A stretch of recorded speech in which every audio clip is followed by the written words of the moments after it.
Take a swing at it. Nope. TA student when I was a kid, so I'm gonna see if I have any more moves left. Woo, let's go. 3, 2, 1. Some schools allow their kids to have their phones out in between classes and at lunch, but once it's time to go to class, their phone must be out of sight. How do you make the perfect snowball? Well, I just grab it with my hand, squeeze it, and toss them to the ladder. I'm here on State Highway 230. As you can see behind me on Highway 63, that's where they're conducting the landings. I am right near what is considered to be the finish and the start line. When they come from Mountain View this morning, they will finish here in Cave City. This beautiful 2018 McLaren is one of the many cars in today's car show. And let me tell you, it's got an engine. Helmet with a Guardian cap on it. These have been instituted for practice for years, and now they're going to be legal for the game. Behind me is a pile of dead fish in a reservoir here in Poinsett County. Now there's no telling how long they've been here, but by the smell and the decomposition, they've been here a while. I'm here at the Craighead County Election Annex where they're seeing almost 2,200 early voters a day. They expect to hit maybe 27,000 early voters total. And the Harrisburg girls basketball team is playing tonight at the old Wiener High School gym. They're actually playing some junior high games behind me. And before we toss back to them, you got anything to say, Toby? All right, well, good evening and Merry Christmas. The Red Wolves went to Topgolf this morning to enjoy some time away from the field and have brunch. Diana, the main topic of discussion this morning was the court's decision to try to purchase the Alma Spikes Elementary building, but after today, they'll no longer pursue it. There were tons of people this morning. Speaking of melting, all the snow that was here this morning, completely gone. The melting mixed with everybody sledding has completely gotten rid of the snow. Announced this morning that the city has served an emergency condemnation notice to all entities associated with the building, and they hope to move forward with a resolution to remove it.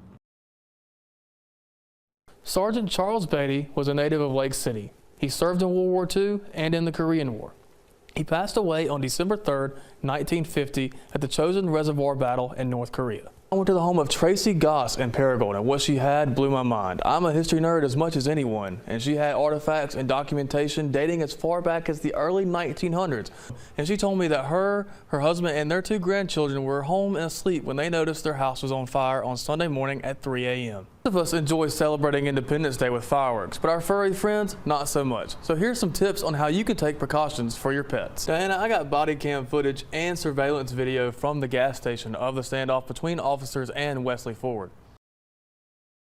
I feel like if it was your wife's ashes that were missing, or your husband's, or your child's, or your grandparents.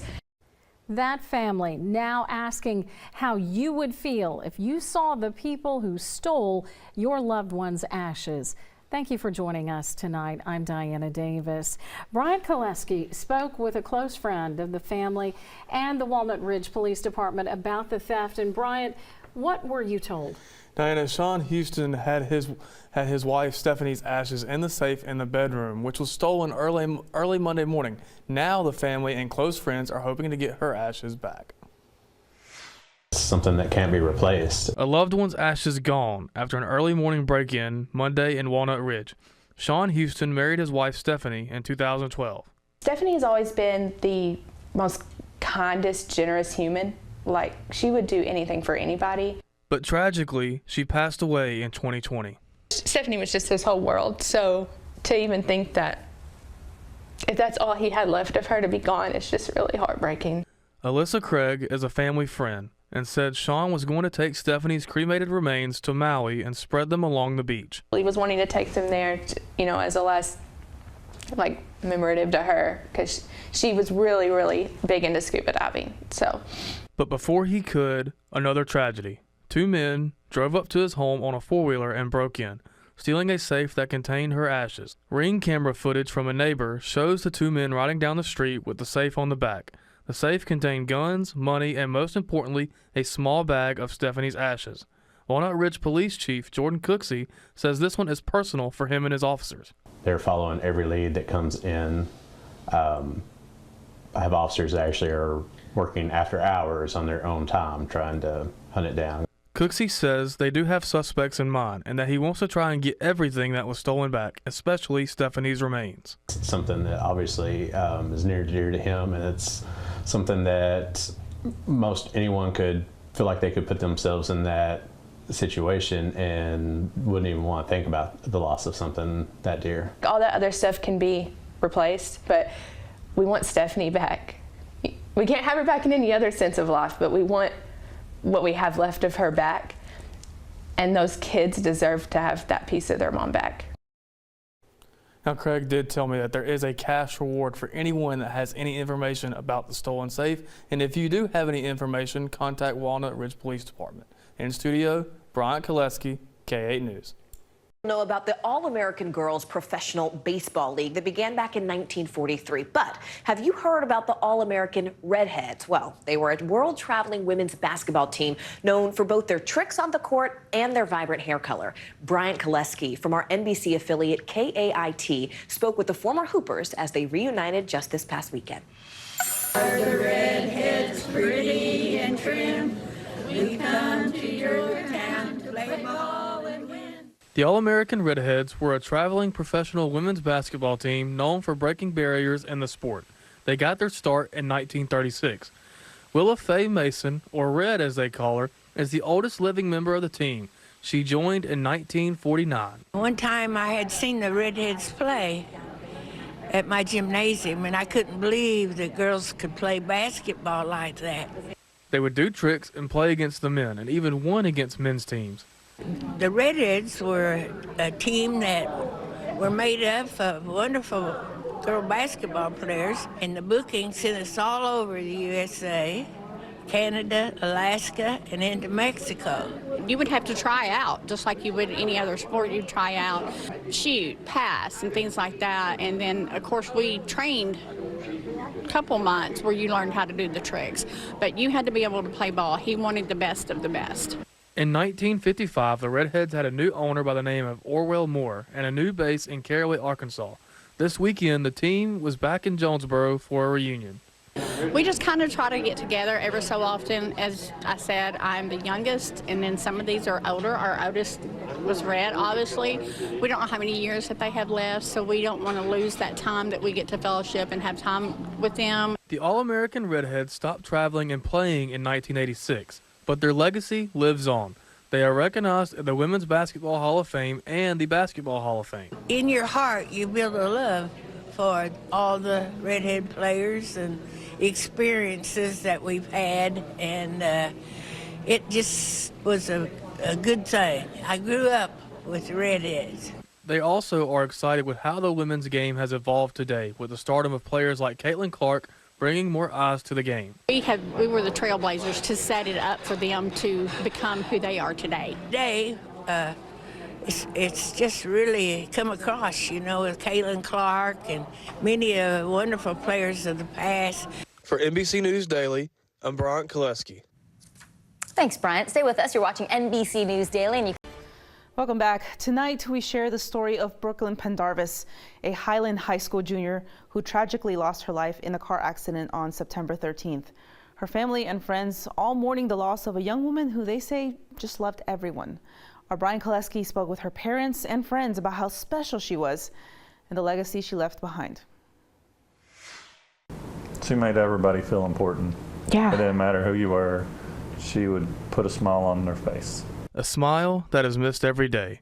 Brooklyn Grace Pendarvis was a junior at Highland High School. On Friday, September 13th, Brooklyn was killed in a car accident. Her mother, Andrea, is a teacher at Highland. That morning, Brooklyn left a few minutes earlier than her mom and her sister. We pulled out of the driveway at 7:04, and ultimately we came to some traffic, and we stopped, and I just kind of had a feeling.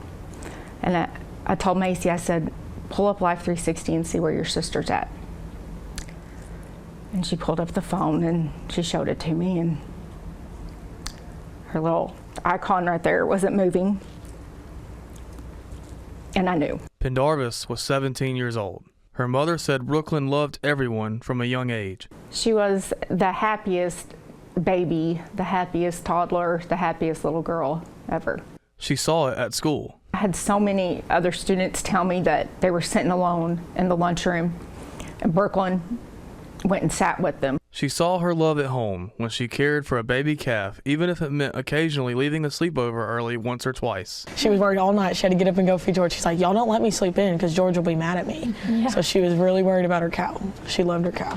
Brooklyn was also an athlete. She was a volleyball and basketball player. Her teammates said she was more than an athlete. She was a light, and that's not even downplaying it at all. I mean, like, if she walked into your room, you could almost feel she was there. Her coach, Cecil Meyer, says she made the most out of everything. Nobody in the school is taking more shots outside of practice. She was willing to do anything you asked of her. Always had a good spirit, always happy. She truly did love everything she did. Like, she put her full love into everyone, and we all knew that. Like, she showed everyone she truly loved them. Since Brooklyn's death, the entire school and community has come out to support the Pendarvis family and her friends. For us, it's helping put back the shattered pieces of our lives, our family and our friends and our church, the community, the businesses, and ultimately the Highland School District is literally saving our lives and our family. Her teammates also feel that support. We felt the loss. It was rough, but seeing everybody else feel the loss and see them feel the pain as well, it really just highlights how good of a person she was, that people all over the place from other schools, everything like that, are rallying just as much as we are. Brooklyn's loss continues to be felt throughout the community, but the legacy she leaves behind will live on. She was going to give it her all no matter what she was doing. I mean, she was going to be the workhorse and finish what she'd started. She enjoyed every second that she ever walked this earth, and it was wonderful to be a part of, and it was beautiful to get to see. Reporting in Highland, Bryant Kwilecki, K8 News. A wonderful story. Thank you, Bryant. The Lady Rebels basketball team plans to honor Brooklyn in numerous ways this season, and the community uses the phrase, love like Brooklyn.